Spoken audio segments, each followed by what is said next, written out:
Bonjour à tous et bienvenue dans ce nouveau tutoriel consacré à Blender. Je m'appelle Yves Pereira et dans cette vidéo, je vais vous parler des rendus dans Blender, ce qui en sort. Donc lorsque vous avez fini de faire votre scène et que vous voulez créer une image JPEG, PNG ou même une vidéo en AVI ou autre. Et donc pour commencer, on va optimiser l'écran comme on fait d'habitude. Je vais appuyer sur T pour enlever la barre d'outils sur la gauche. Et je vais laisser la timeline parce qu'il se peut que j'en ai besoin pour vous expliquer certains paramètres dans les animations. Le menu de droite, on va le garder aussi, je vais l'agrandir un peu. Et on va rester dans l'onglet scène ici, avec la petite caméra. Et ce sont les boutons en dessous là que je vais commencer à vous expliquer. Alors tout d'abord, on peut se demander, une fois qu'on a modélisé toute une scène dans Blender, par quel angle est-ce que l'image sera prise, ou même la vidéo. Bon, c'est une question qui nous vient comme ça, d'un coup, quand on est débutant, et puis on réfléchit un peu, et on se dit, oui, mais les objets de base qui sont dans ma scène, c'est mon cube, ma lampe, et ma caméra. Et oui, j'ai une caméra. D'ailleurs, si vous vous souvenez bien, le raccourci clavier pour accéder à la vue caméra, c'est 0 sur le pavé numérique.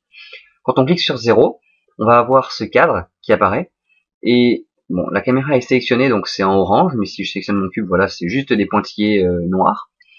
Et tout ce qui est à l'intérieur de ces pointillés définit, enfin, c'est tout ce qui sera, qui composera votre image, au final, ou votre animation. Tout ce qui est à l'extérieur est grisé, et ça vous permet de voir ce qui est hors champ, ou ce que vous n'avez pas dans votre caméra.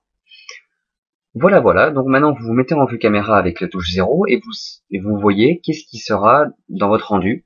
Donc, vous pouvez très bien déplacer votre caméra en la sélectionnant, et ensuite faire G comme grab, comme je vous ai montré, et vous déplacez votre caméra. Ensuite, vous cumulez ça avec le R pour tourner, ou le widget de rotation qui est en bas ici, et qui vous permet de tourner votre caméra suivant des axes définis.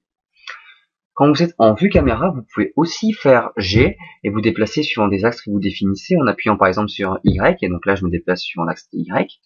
Ou si j'appuie sur G et X, je peux me déplacer sur l'axe des X, voilà. Ou même faire R, Y, et tourner sur l'axe des Y. Et R, Z, par exemple, donc là je tourne autour de l'axe des Z.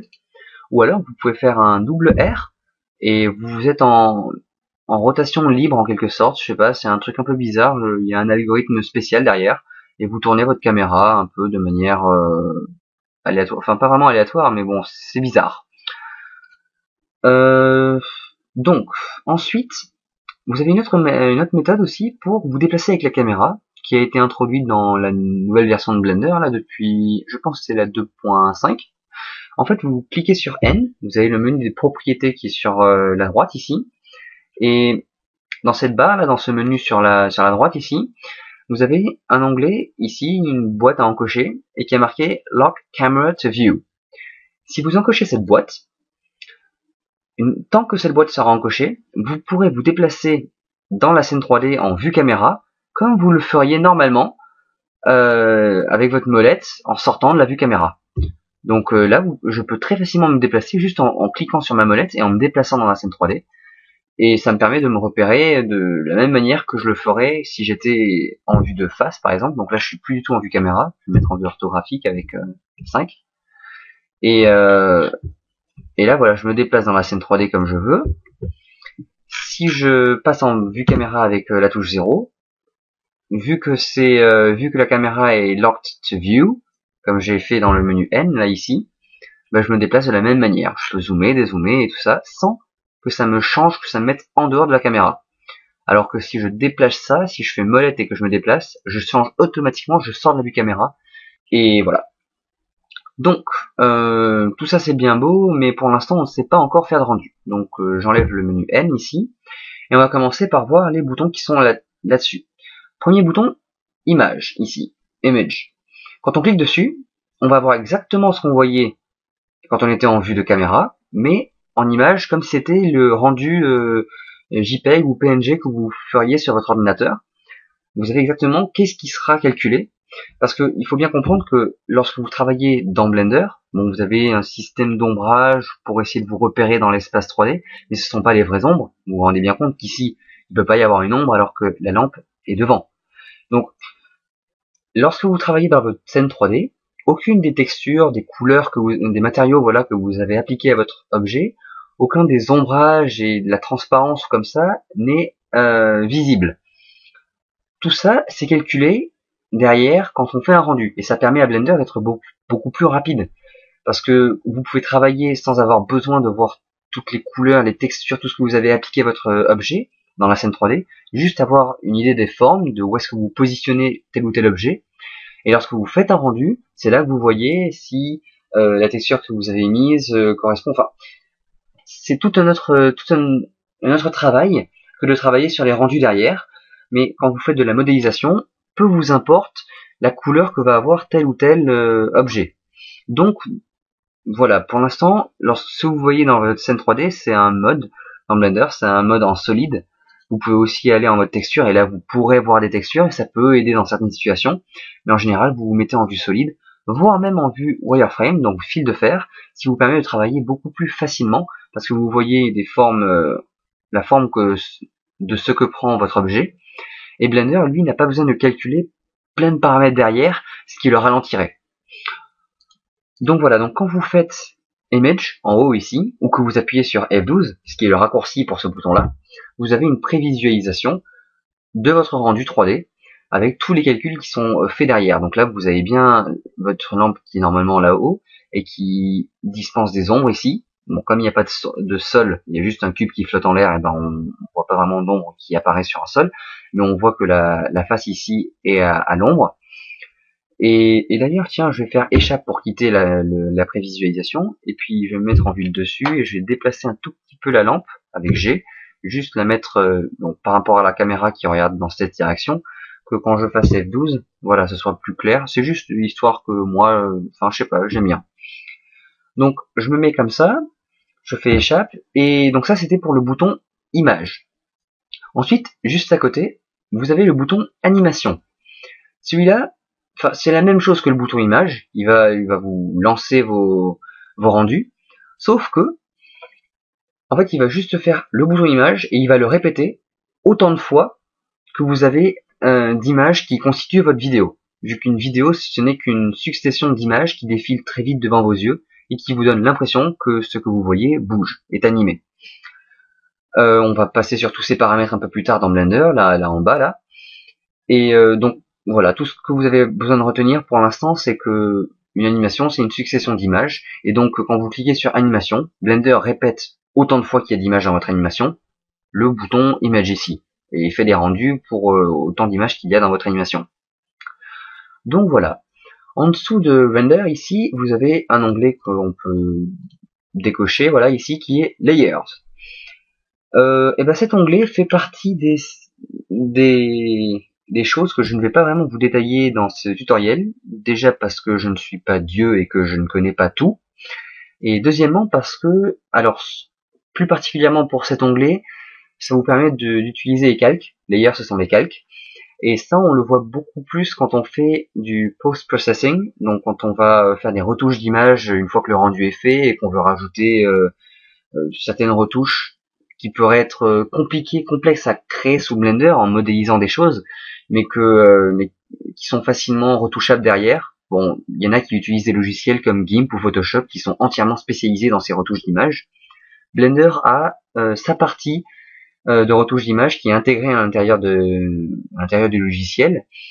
Et c'est en général quand on utilise le système des nœuds, donc des nodes dans Blender, c'est là-dedans qu'on va se servir la plupart du temps des calques pour faciliter les retouches d'image derrière.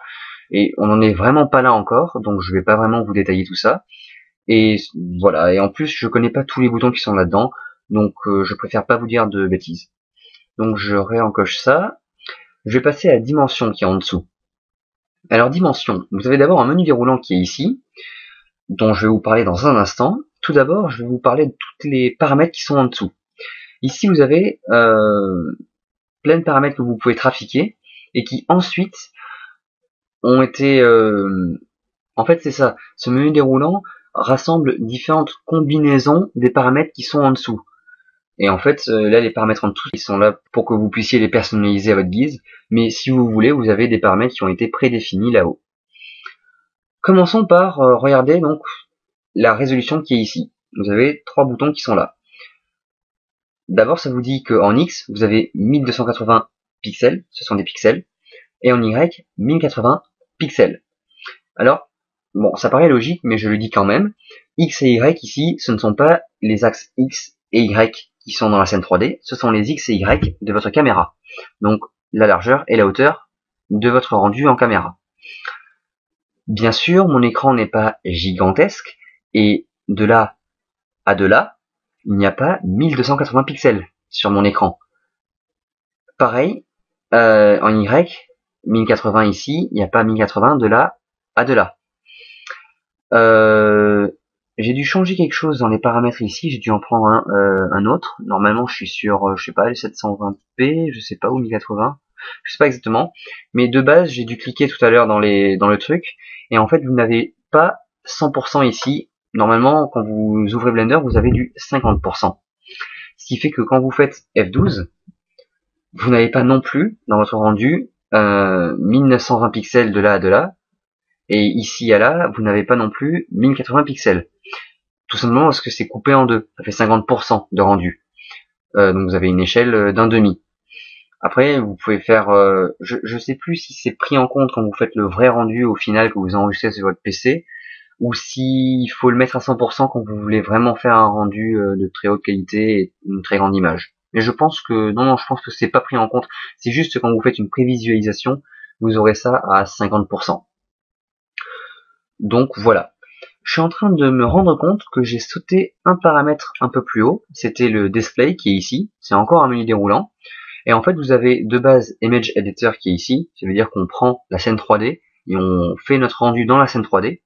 Mais vous avez aussi, alors c'est où? C'est dans Full Screen, ce qui vous permet de prendre l'écran entier quand vous faites un rendu. Donc je fais F12 là, et je vais avoir tout l'écran de prix. C'est-à-dire que j'ai plus ma timeline, j'ai plus mon panneau d'outils sur la droite. Et mon attention est entièrement focalisée sur le rendu actuel. Échappe pour quitter ce mode. Moi, je préfère rester en Image Editor. Et enfin, vous avez aussi New Window qui est ici et qui permet de faire un rendu dans une nouvelle fenêtre à côté. Et ça, c'est pratique quand vous avez un double moniteur. Je veux dire quand vous avez deux écrans. Il y a des PC des fois où il y a une unité centrale et deux écrans reliés à un PC. D'ailleurs, c'est super classe, c'est super cool ça. Et il y en a, parfois, ils travaillent comme ça et ils voudraient, par exemple, déplacer cette image, la mettre sur le deuxième écran à côté, et du coup, pouvoir toujours voir leur rendu en bossant sur une fenêtre de Blender normale.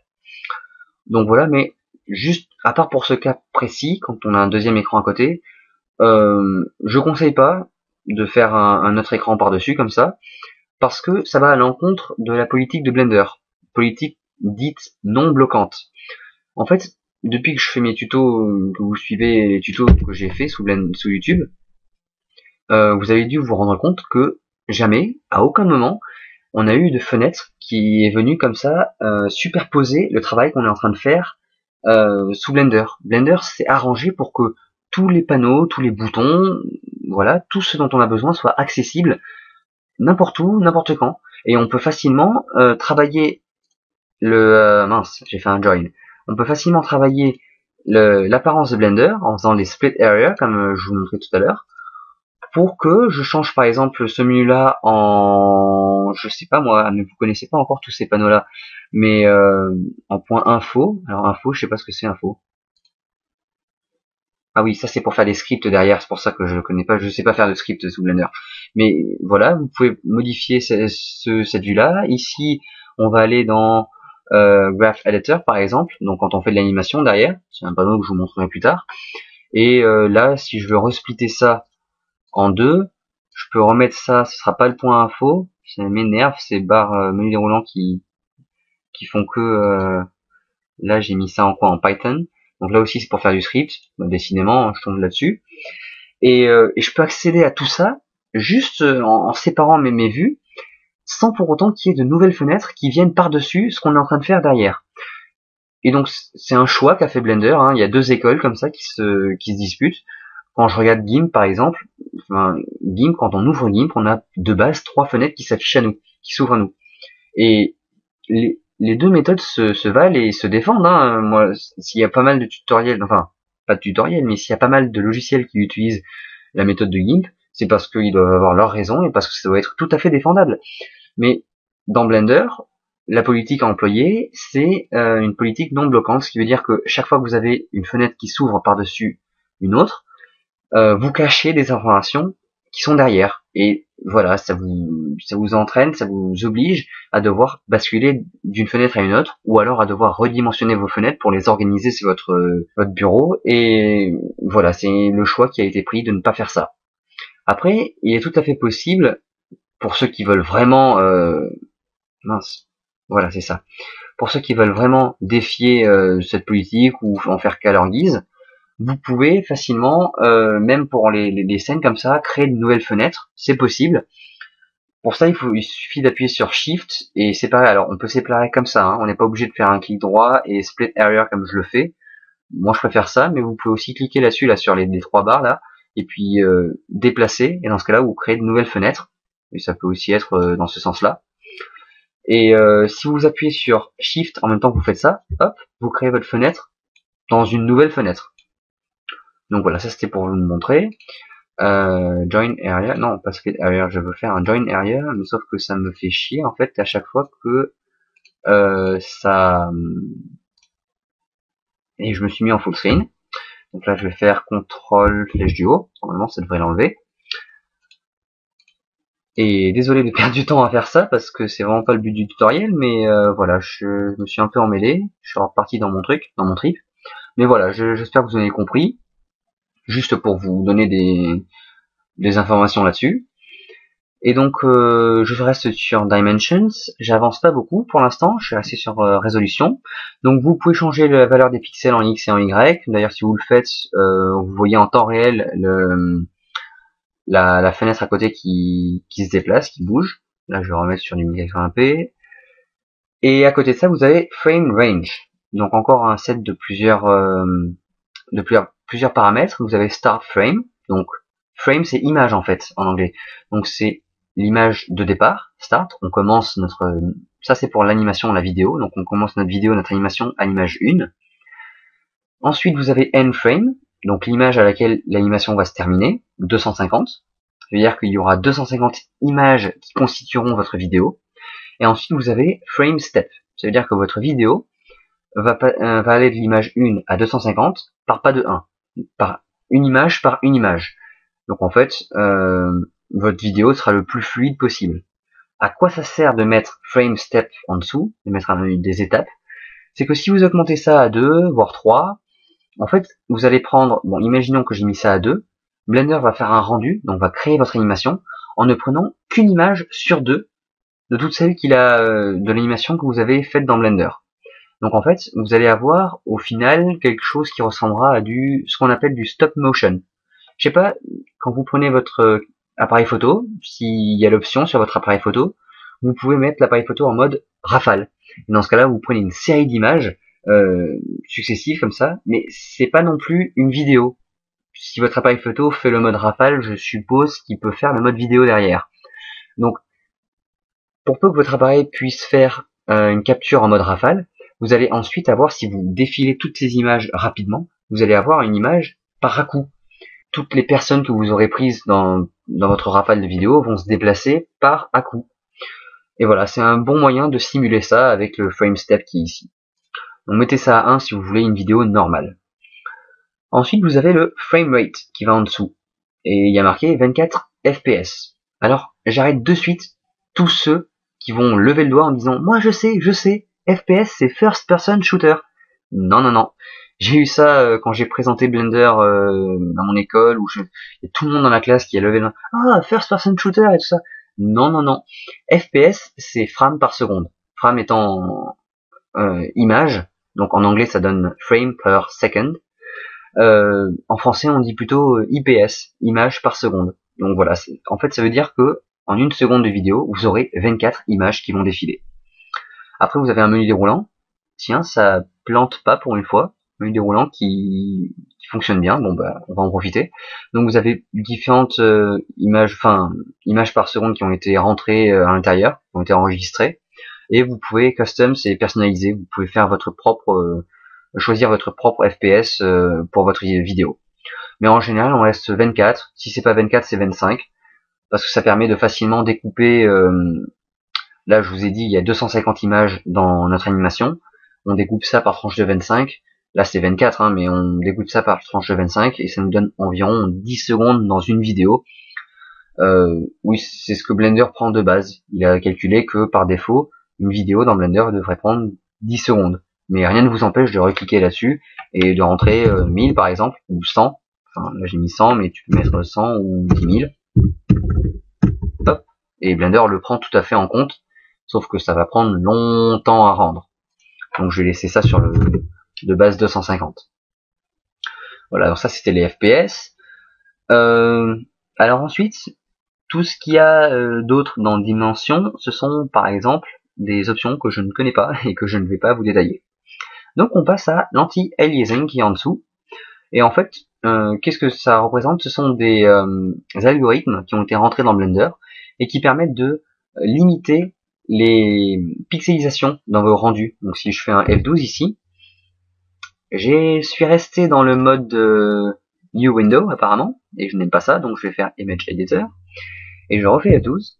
Et donc là, encore une fois, je fais échappe, je suis resté sur du 100%, ce qui ne me plaît pas, je vais rester sur du 50%, et je refais une dernière fois F12, voilà, là, ça me plaît.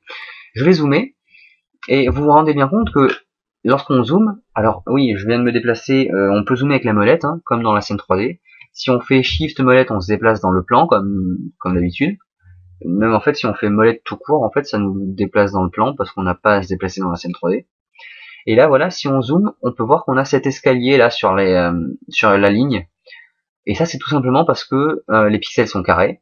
Et quand Blender crée l'image, il va dire, bon, bah, il va tracer un trait. Et il y a tout un algorithme, normalement, qui détermine que, bon, ben, suivant que le pixel soit plus ou moins près du trait qu'on veut tracer, et ben, il va colorier tel ou tel pixel de telle ou telle couleur, qui se rapproche de plus en plus de la couleur uniforme qui crée le cube et qui fait la séparation. Enfin, c'est compliqué. Et en fait, l'anti-aliasing permet de clarifier, enfin, de faire en sorte que la coupure ici soit plus lisse, plus nette. Donc plus vous augmentez l'anti-aliasing, la valeur ici, plus votre rendu sera de meilleure qualité, parce que moins vous aurez cette pixelisation qui va se faire. Mais d'un autre côté, votre temps de rendu va s'accroître. Là en haut, à gauche, vous voyez que vous avez frame 1, fra c'est pour la frame, donc on sait qu'on est à l'image 1, c'est l'image qu'on vient de rendre. VE c'est pour vertices, donc le nombre d'arêtes qu'il y a, il y en a 8. FA c'est pour face, et LA c'est pour, j'ai plus le truc en tête, mais enfin bon voilà, vous voyez un peu à quoi ça sert. Ensuite vous avez MEM, c'est pour la mémoire que ça a pris sur votre ordinateur, 8.36 mégas. 8.36 mégas, ça fait beaucoup. Je pense pas que ça doit être ça. M, je sais pas à quoi ça réfère, mais je doute que ce soit du méga, ou alors c'est... Ah si, 8.36 mégas, oui, ça doit être ça, ça doit être ça. Pour une image, oui, c'est tout à fait possible. Et derrière, vous avez le time, donc le temps que ça a pris à rendre. Et on a 0 heure, 0 minute, non, 0 minute, 0 seconde et 47 millisecondes. Non, ça n'a pas pris 47 secondes à rendre. Donc 47 millisecondes, ce qui est assez rapide, hein. Et si j'augmentais l'anti-aliasing, bah, je suis pas sûr que pour une image comme ça fasse grand effet, mais je sais que pour une scène beaucoup plus complexe, si ça doit recalculer chaque bord pour tous vos objets dans la scène, ça va prendre énormément de temps. Donc 8 est un très bon compromis entre beauté du rendu et rapidité de calcul, de temps de calcul. Donc je vous conseille de laisser là-dessus. Et si vous êtes vraiment en train de faire des rendus tests pour voir juste un peu les ombres, enfin les emplacements de vos objets et tout, et que c'est une chaîne très chargée qui prend beaucoup de temps à rendre et tout ça, bah vous pouvez mettre à 5 pour essayer d'alléger un peu le temps de rendu. Donc voilà, échappe. Ici là le menu déroulant qui vient à côté et qui plante toujours pas, tiens je suis vraiment surpris. En fait ce menu déroulant c'est différents types d'algorithmes, il y en a plein qui ont été développés et qui ont été rentrés dans Blender. Je les connais pas, donc je les développe pas, mais si vous allez sur le net, je suis sûr que ils vous expliqueront un peu mieux dans quelle situation est-ce qu'il vaut mieux utiliser tel ou tel algorithme. Je pense qu'il y en a qui sont préférables quand c'est des courbes, d'autres qui sont préférables quand c'est des lignes droites, je sais pas moi, mais bon, à voir sur le net tout ça. Et Full Sample, alors là pour l'instant ne cliquez surtout pas là-dessus. Full Sample vous recalcule une deuxième fois votre rendu, et là vous avez votre rendu qui va se calculer une première fois parfaitement, et Blender va recalculer une deuxième fois le rendu, et ça permet d'enlever en général toutes les impuretés et autres qui peuvent être créées lorsqu'on utilise des images alpha derrière. Donc c'est d'images en noir et blanc que je vous détaillerai quand on fera des textures plus tard, et qui peuvent parfois planter votre rendu ou faire des bugs, des tâches, des trucs comme ça qui sont indésirables. Et en général, on clique sur Full Sample et ça permet de repasser un calcul derrière. Donc ça recalcule toute l'image, ça refait un rendu en enlevant toutes ces impuretés et en essayant de rendre le rendu le plus joli possible. Donc pour l'instant, vous en occupez pas. On aura fini avec Anti-Aliasing. Sampled Motion Blur, je peux vous en parler parce que je l'ai appris quand j'apprenais Blender. Au tout début, on m'en a parlé. Dans le tuto que j'ai vu, c'était expliqué. Mais je l'ai jamais utilisé, donc je sais pas comment m'en servir. En fait, j'ai complètement oublié. Ça fait longtemps maintenant. En fait, ça vous permet de simuler le flou d'animation. Même quand vous faites une image, juste une image toute bête, des fois, avec votre appareil photo, si vous prenez un oiseau dans le ciel en train de voler, par exemple, pour peu que votre appareil photo ne soit pas un réflexe, eh ben l'oiseau étant en train de bouger, on peut pas prendre une image fixe de ça, et on a une image floue de l'oiseau dans le ciel.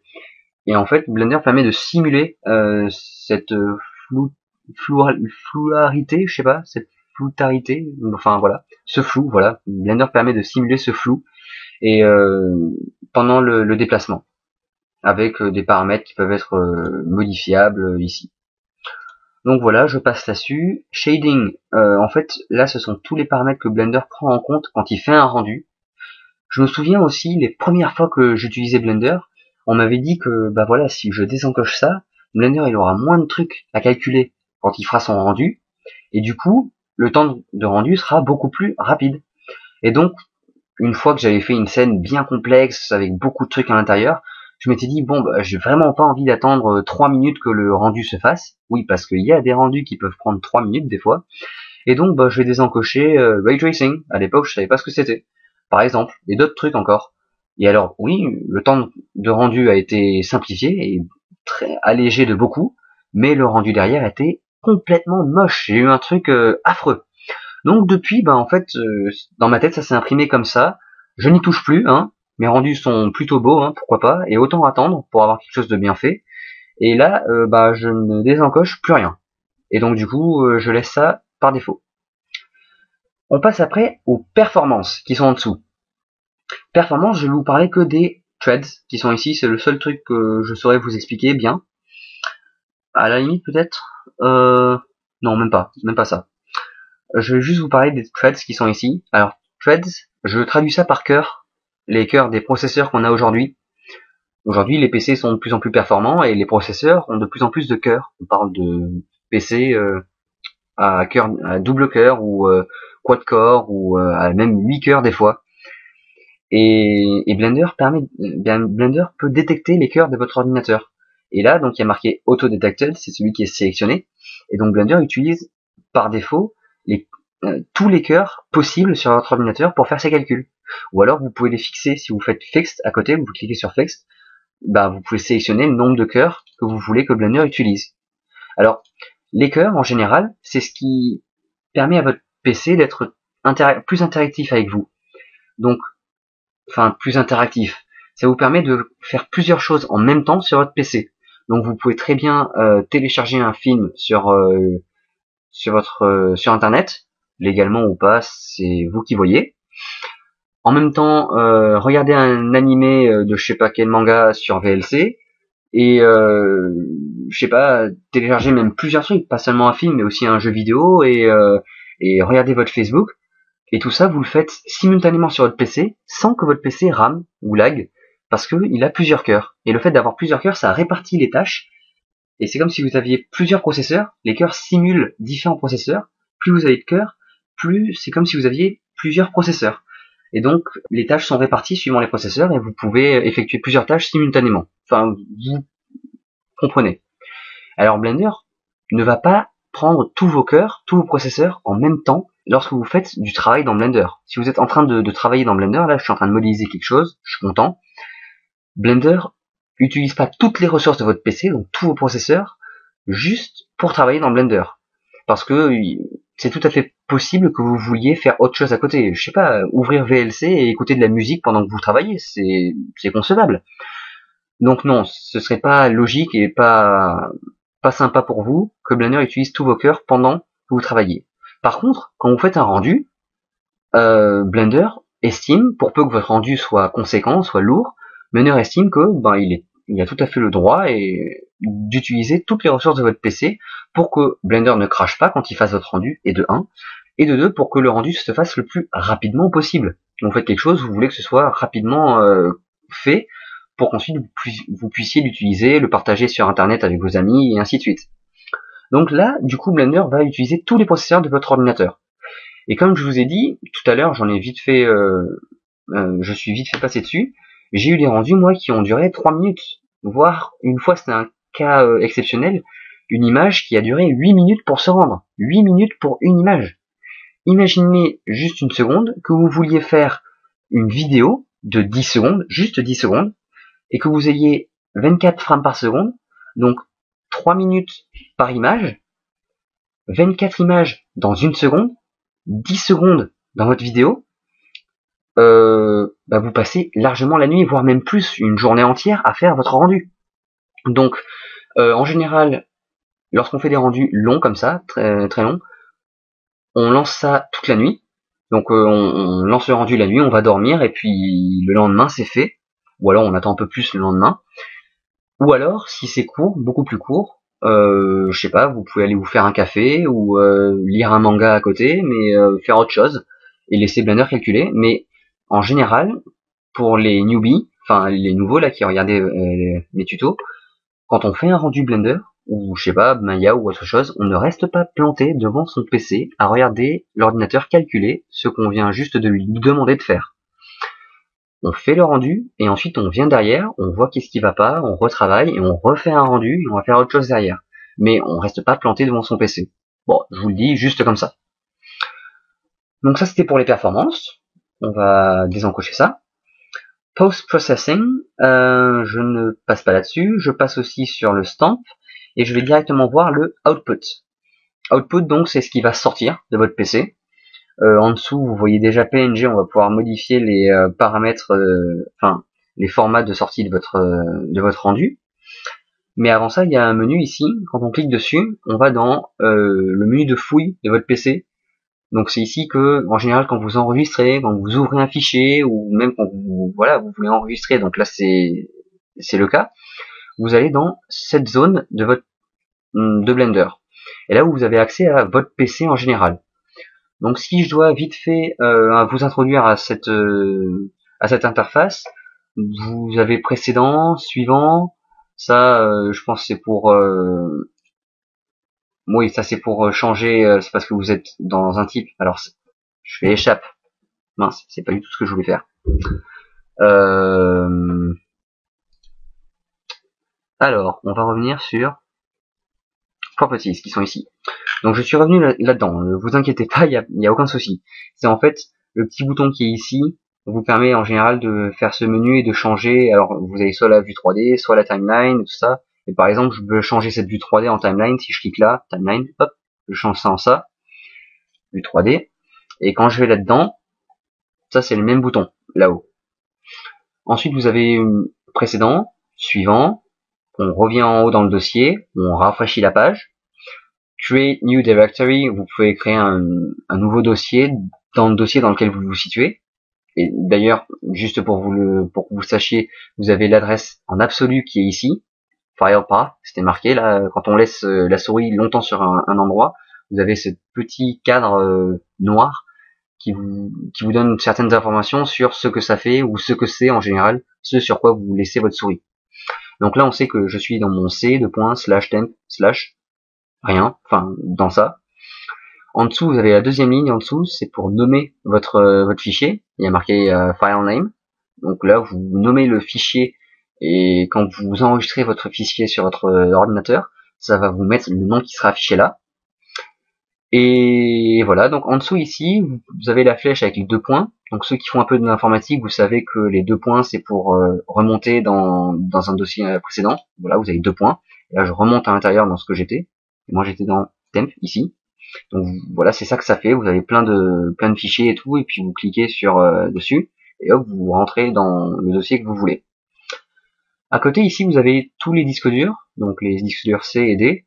Parce que je suis sous Windows, je suis pas sous Linux, sinon j'ai pas trouvé de software pour enregistrer mes tutos. Donc les disques durs C et D. D'autres disques temporaires, enfin je sais pas, j'ai même pas de disque accroché à mon PC, mais bon là c'est voilà, Blender met des disques externes par défaut là-dedans. Puis vous avez bookmarks, donc en fait c'est des raccourcis sur votre ordinateur, donc je peux accéder à mes documents facilement, ou à mon desktop, c'est le bureau. En dessous, vous avez Recent, donc ce sont les emplacements récents que j'ai utilisés, que ce soit pour enregistrer ou pour ouvrir un projet. En général, j'enregistre dans les points blend. Quand j'enregistre un projet que je suis en train de faire, pas une image, mais un projet que je suis en train de faire, j'enregistre dans les points blend. Parce que le fichier, c'est un fichier .blend. Puis vous avez le desktop, où en général, je crée un rendu, je le crée sur le bureau, et ensuite, du bureau, je le range quelque part. Et voilà, c'est à peu près tout. Là, vous pouvez avoir, quand vous voyez tous vos fichiers, vous pouvez les organiser par date ou alors par taille et ainsi de suite, enfin par ordre alphabétique. Ici, c'est la manière dont vous voyez les fichiers apparaître. Donc si c'est petit, plus gros, encore plus gros, et voilà. Ça, c'est un filtre et je sais pas vraiment à quoi ça sert, enfin comment on filtre tout ça. Et ça, c'est tout est encoché ici, ce sont tous les boutons qui sont encochés. Je peux décocher, non, ils sont décochés ou encochés, je sais pas. Et ça vous permet de sélectionner si je veux voir uniquement les dossiers dans le dossier dans lequel je suis, ou uniquement les fichiers .blend, uniquement les images ou les vidéos, ou même ça c'est quoi, c'est les fichiers script, les fichiers pour les fontes, enfin comment dire, enfin j'ai fait un tuto là-dessus. Normalement j'ai fait un tuto sur l'outil des traitements de texte de Blender, et donc je pense que je vous expliquais déjà tout ça. Là c'est les fichiers musique, et au final c'est les fichiers texte. Donc je pense que j'ai fait à peu près le tour là dans tout ça. Donc cancel, quand j'ai cliqué ici là-dessus, donc je rentre là-dessus, c'est pour enregistrer mon fichier, c'est pour savoir où il sera sur mon PC. Parce que vous pouvez avoir fait le meilleur rendu au monde, vous avez créé votre animation, Blender a tout calculé, a fait votre rendu, mais vous ne le trouvez plus sur votre PC, et là c'est ballot. Donc autant enregistrer votre fichier à un endroit où vous savez que vous le retrouverez sur votre ordinateur plus tard. Donc à vous de farfouiller dans votre PC, je pense que vous avez bien montré tout ça. Une fois que vous savez où vous allez ranger votre fichier sur votre ordinateur, vous lui donnez un nom là-dessus, vous cliquez sur Accept, donc voilà, et Blender aura enregistré l'endroit où il devra enregistrer votre fichier. En dessous, vous avez Overwrite qui est encoché, et File Extensions qui est encoché aussi. Overwrite, ça signifie que si vous enregistrez, si vous faites un rendu donc à l'endroit que vous avez stipulé ici, bon, très bien, votre fichier sera enregistré à cet endroit-là. Et si vous faites des retouches derrière sur Blender et que vous refaites un rendu de votre même fichier, donc vous êtes sur le même travail, le même scène, tout ça qu'avant, que vous avez enregistré au même endroit, si vous refaites un rendu au même endroit avec le même nom, Blender va réécrire par-dessus, va écraser l'ancien rendu que vous avez fait. Donc, pour peu que vous n'ayez pas déplacé le rendu une fois que vous l'avez fait, ou que vous ne l'ayez pas renommé, et Blender va réécrire par-dessus. Donc faites bien attention à ça, désencochez-le si ça vous dérange, moi je préfère l'avoir encoché. Et File Extensions, c'est tout bête, c'est très simple. En fait, Blender va prendre le nom que vous lui avez donné dans la barre ici, et si le File Extensions est encoché, il va rajouter derrière .png ou .jpeg ou .avi suivant l'extension de votre fichier. désencochez-le si vous voulez pas. Et placeholders, je ne sais pas ce que c'est, donc je vais pas vous expliquer ce que c'est. En dessous donc, vous avez le menu déroulant, qui ne plante toujours pas, ça me surprend cette fois-ci, avec deux catégories, image et movie. Dans image, qui est ici, vous avez tout plein de formats de rendu image, partout sur le net en général, que ce soit sur le site du Zéro ou sur, enfin même ailleurs, on vous explique quels sont les meilleurs formats d'images qu'il faut pour telle ou telle situation. Si vous voulez faire un point PNG qui supporte la transparence, l'alpha, ou si c'est un JPEG qui est meilleur pour aller sur internet parce que c'est plus, enfin ça compresse en gardant de la qualité, tout ça. Bon, vous avez tous ces formats-là, à vous de voir sur le net celui que vous préférez. Pareil pour, alors désolé, je suis en train de, pareil pour les vidéos qui sont ici, vous choisissez celui que vous préférez. Et si vous voulez ensuite convertir dans tel ou tel format ou comme ça, enfin je sais pas, vous voyez qu'est-ce qui vous arrange le mieux ici.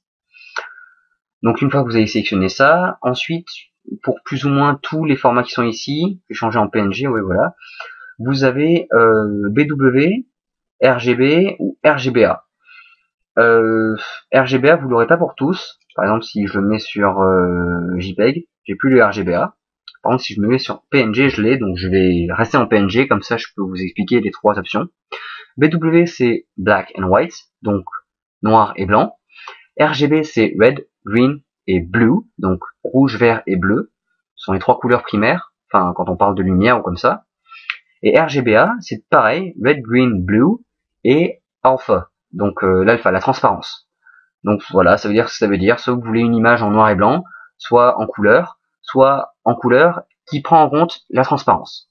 Et puis en dessous, la compression de votre image.